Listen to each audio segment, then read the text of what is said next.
Assalamualaikum warahmatullahi wabarakatuh. Perkenalkan, nama saya Mardiatul Hafifah dengan NIM 2314070187. Di sini saya membuat tugas video tentang pertanyaan proposal dosen pengampu yaitu Dr. Milyazari, di mana judul proposal saya itu tentang pengaruh penggunaan media pembelajaran game edukasi Wordwall terhadap kemampuan membaca permulaan pada mata pelajaran bahasa Indonesia kelas 2 SD. Pentingnya aspek judul berdasarkan 7 poin latar belakang. Yang pertama itu pentingnya variabel, mana terdapat pada halaman 1, paragraf 1, yaitu tentang kemampuan membaca permulaan merupakan fondasi utama dalam pendidikan khususnya bagi siswa rendah sekolah dasar.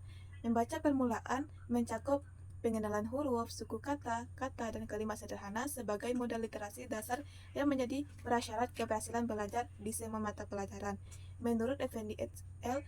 Tahun 2024. Selanjutnya itu masalah di mana terdapat pada halaman 2, paragraf 3 menurut Ningrum dan Widiansyah 2025, kondisi faktual menunjukkan bahwa banyak siswa kelas 2 SD masih mengalami kesulitan membaca permulaan. Indikatornya meliputi belum lancar membaca, sering terbalik mengenal huruf, sulit memahami makna kata, dan sebagian besar belum mencapai kriteria ketuntasan minimal KKM yang ditetapkan. Selanjutnya itu penyebab di mana pada paragraf 2 dan 3 menurut Francisca 2026 dan Irwansyah tahun 2026, membaca permulaan ini diakibatkan oleh beberapa faktor antara lain metode pembelajaran yang kurang inovatif dan monoton sehingga minat dan motivasi membaca siswa menurun. Selain itu, kurangnya pemanfaatan teknologi oleh guru, lingkungan belajar yang kurang kondusif, kurangnya stimulasi literasi sejak dini, kurangnya bimbingan di rumah, serta karakteristik perkembangan kognitif siswa yang membutuhkan media konkret, visual, dan interaktif. Selanjutnya itu akibat terdapat pada paragraf 1 dan 2 pada halaman 4 menurut Pernawati tahun 2025 mengatakan apabila masalah membaca permulaan ini tidak segera diatasi, siswa akan mengalami kesulitan kumulatif pada mata pelajaran lain dan penurunan kualitas hasil pendidikan dalam jangka panjang. Oleh karena itu, penelitian ini menjadi penting untuk mencapai solusi efektif guna mengatasi masalah tersebut.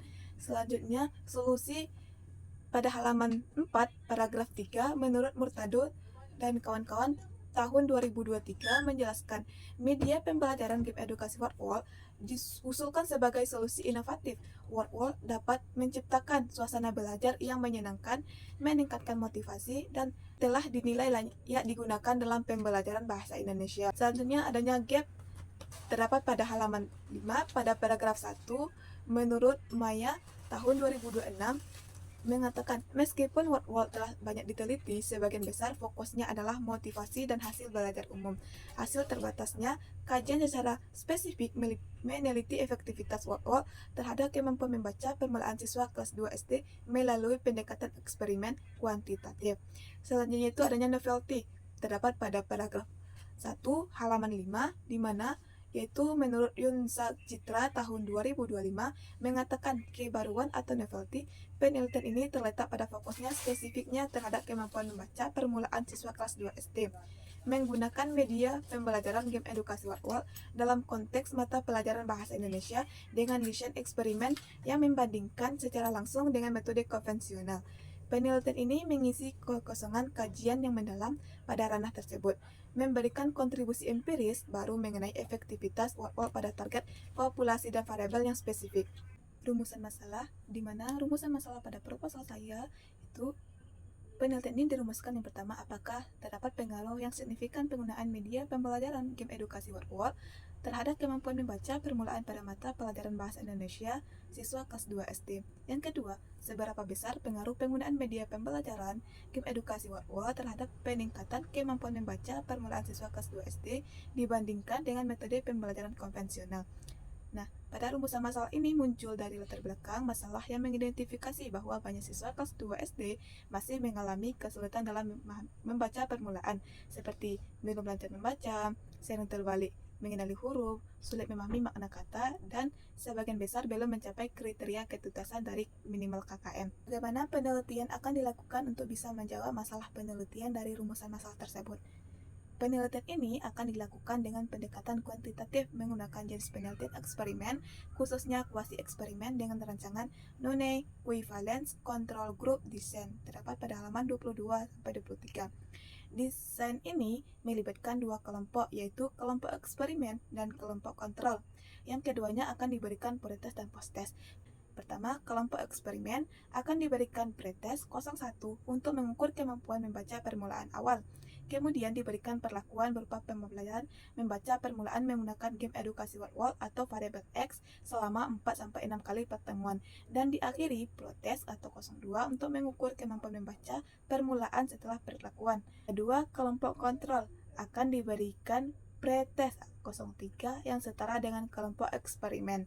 Kemudian diberikan pembelajaran membaca permulaan menggunakan metode konvensional atau tanpa perlakuan word-word selama periode waktu yang sama dan diakhiri dengan protes atau 04. Dengan membandingkan hasil pretest antara kedua kelompok dan menganalisis perbedaan skor protes dan post-test dalam masing-masing kelompok, penelitian dapat menentukan apakah penggunaan media word-word memiliki pengaruh signifikan dan seberapa besar pengaruhnya terhadap kemampuan membaca permulaan siswa dibandingkan dengan metode konvensional. B1. Populasi dan cara pengambilan sampel. Populasi penelitian ini adalah seluruh siswa kelas 2 SD di sekolah dalam tempat penelitian dilaksanakan, di mana cara pengambilan sampel atau tahapan teknik pengambilan sampel yang digunakan adalah purposive sampling, yaitu terdapat pada halaman 24, di mana tahapan pengambilan sampelnya adalah sebagai berikut. 1. Penentuan lokasi penelitian, di mana peneliti akan memilih sekolah dasar yang relevan dan memungkinkan untuk pelaksanaan penelitian eksperimen. Kedua, pemilihan kelas. Dari populasi siswa kelas 2 SD di sekolah tersebut, peneliti akan memilih dua kelas yang sudah terbentuk secara alami untuk dijadikan sampel. Satu kelasnya akan ditetapkan sebagai kelompok eksperimen dan kelas lainnya sebagai kelompok kontrol. Pemilihan ini didasarkan pada pertimbangan dan kriteria tertentu yang relevan dengan tujuan penelitian, seperti kesediaan sekolah dan guru, serta karakteristik kelas yang dianggap representatif. 3. Uji kesetaraan awal, di mana uji kesetaraan awal sebelum perlakuan dimulai, kedua kelompok eksperimen dan kontrol tersebut akan diberikan pretest untuk memastikan bahwa kemampuan membaca permulaan awal mereka relatif setara. Hal ini penting untuk menjaga validitas internal penelitian kuasi eksperimen. Yang C. Instrumen yang digunakan untuk memperoleh data. Instrumen yang digunakan untuk memperoleh data dalam penelitian ini adalah sebagai berikut. 1. Untuk variabel X, penggunaan media pembelajaran game edukasi word-word digunakan angket atau lembar observasi pada halaman 26 pada proposal. Angket diberikan kepada siswa kelas 2 SD kelompok eksperimen untuk menilai persepsi mereka terhadap penggunaan word-word dalam pembelajaran membaca. Angket ini disusun berdasarkan 5 indikator dengan total 10 butir. Yang kedua, lembar observasi, di mana lembar observasi ini diisi oleh observer atau guru untuk memantau keterlaksanaan penggunaan word-word secara objektif selama proses pembelajaran. Instrumen ini bertujuan mengukur aspek-aspek terkait penggunaan media word-word seperti kemudahan akses, kesesuaian konten, durasi penggunaan, tingkat keterlibatan, serta motivasi siswa. Yang kedua, untuk variabel Y atau kemampuan membaca permulaan digunakan tes untuk kerja membaca pada halaman 26 juga. Tes ini dirancang untuk mengukur kemampuan dasar siswa dalam mengenal huruf, membaca suku kata, membaca kata bermakna, membaca kalimat sederhana, ketepatan pelafalan, dan kelancaran membaca. Tes ini terdiri dari 15 butir item yang mencakup 6 aspek: mengenal dan menyebutkan huruf A sampai Z, membaca suku kata, KV, FK, dan KFK atau 3 item, membaca kata bermakna 3 item, membaca kalimat sederhana, ketepatan pelafalan dan intonasi 2 item, serta kelancaran membaca tanpa mengeja berlebihan. Tes diberikan secara individual dalam bentuk tes lisan membaca nyaring itu pada halaman 28. Skor penilaian penggunaan rubrik dengan rentang 0 sampai 100 berdasarkan kriteria yang telah ditetapkan untuk setiap aspek. D. Bagaimana cara mendapatkan instrumen yang memenuhi kriteria instrumen yang baik untuk mendapatkan data.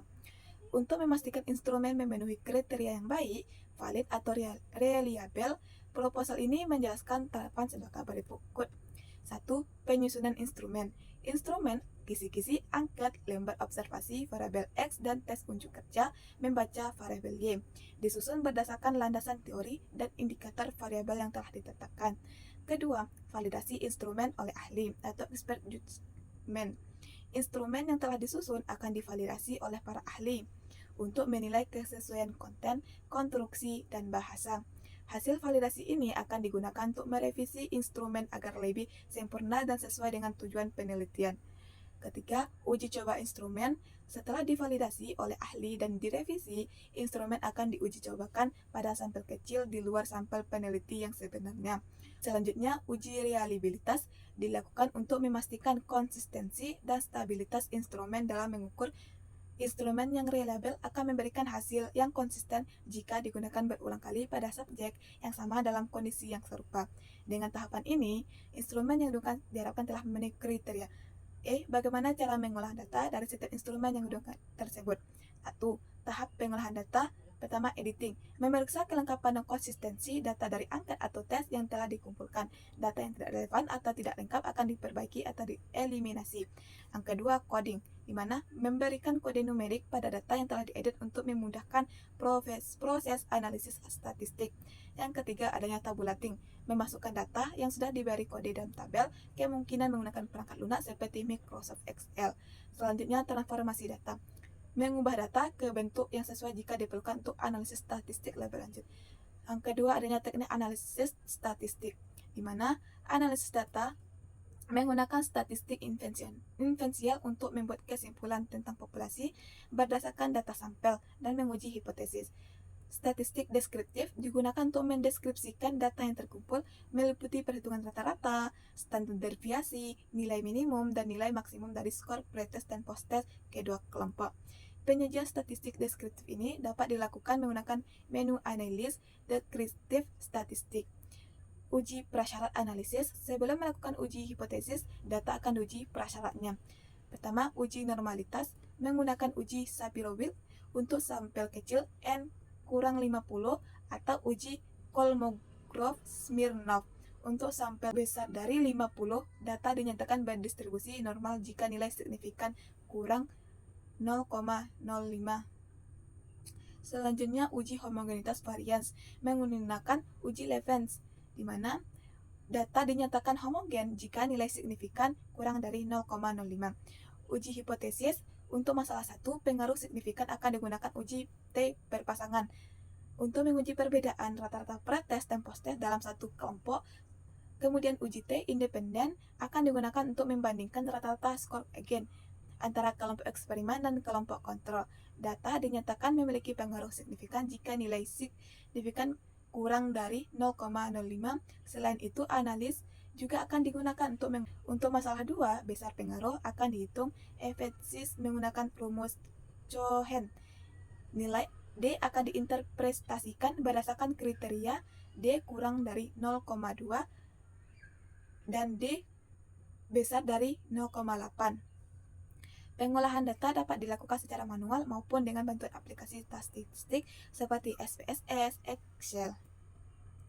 F. Bagaimana cara menggunakan data hasil analis untuk menjawab masalah? Pertama, menjawab rumusan masalah. Pertama, hasil dari uji T berpasangan menunjukkan apakah ada perbedaan signifikan antara skor kemampuan membaca permulaan sebelum dan sesudah perlakuan word-wall. Kedua, hasil dari uji T independen. Yang kedua, menjawab rumusan masalah kedua atau besar pengaruh, di mana untuk mengetahui seberapa besar pengaruh peneliti akan menghitung menggunakan rumus Cohen. Sekian dari jawaban saya. Assalamualaikum warahmatullahi wabarakatuh.